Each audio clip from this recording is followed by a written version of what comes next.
ये 3 दिन आसमान से बारिश नहीं होगी, बरसेगा चमत्कार। जी हाँ, क्योंकि इस दिन चंद्रमा स्वाति नक्षत्र में चला जाएगा और स्वाति नक्षत्र में हुई वर्षा का बहुत ही ज़्यादा महत्व है। अगर ये वर्षा की बूंद किसी सीप पर गिर जाए तो वो मोती बन जाता है, किसी केले के वृक्ष पर गिर जाए तो वो कपूर बन जाता है और अगर यही वर्षा का जल किसी सांप के मुँह में गिर जाए तो वो ज़हर बन जाता है। तो आपको नहीं लगता कि इस चमत्कारी वर्षा का जल आपके पास भी होना चाहिए? इसे करना कैसे है ये मैं आपको बताती हूँ। ये बहुत ही प्राचीन विधि है।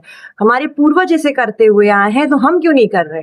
आपको करना सिर्फ ये है कि इन दिनों पर जब वर्षा होती है उसे बिल्कुल खुले छत के नीचे किसी चांदी का पात्र या फिर कांच का पात्र, और अगर आपके पास नहीं है तो कोई भी पात्र ऐसा आप अपनी छत पर रख दीजिए जिस पर बहुत सारा वर्षा का जल इकट्ठा हो जाए।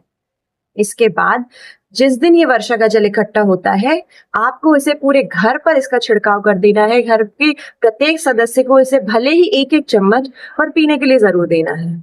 उस और आप जब इसे एक कंटेनर से दूसरे कंटेनर में करेंगे, यानी किसी कांच के बर्तन में रखेंगे, तब आपको इस बात का ध्यान रखना है कि आपकी फिंगर भी उस जल से टच नहीं होना चाहिए।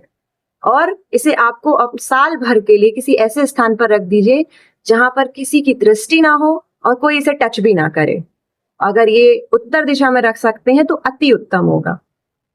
और फिर इसे भूल जाइए। ये जल अपना स्वयं काम करता रहेगा। इससे आपके घर का तनाव खत्म होगा, आपके घर में सक्सेस आएगी और सबसे इम्पोर्टेंट, आपके घर का कोई ऐसा व्यक्ति जो बहुत ज्यादा डिप्रेशन में रहता है, तनाव में रहता है, उसके लिए तो ये रामबाण उपाय। इन तारीखों को बिल्कुल मत भूलिए।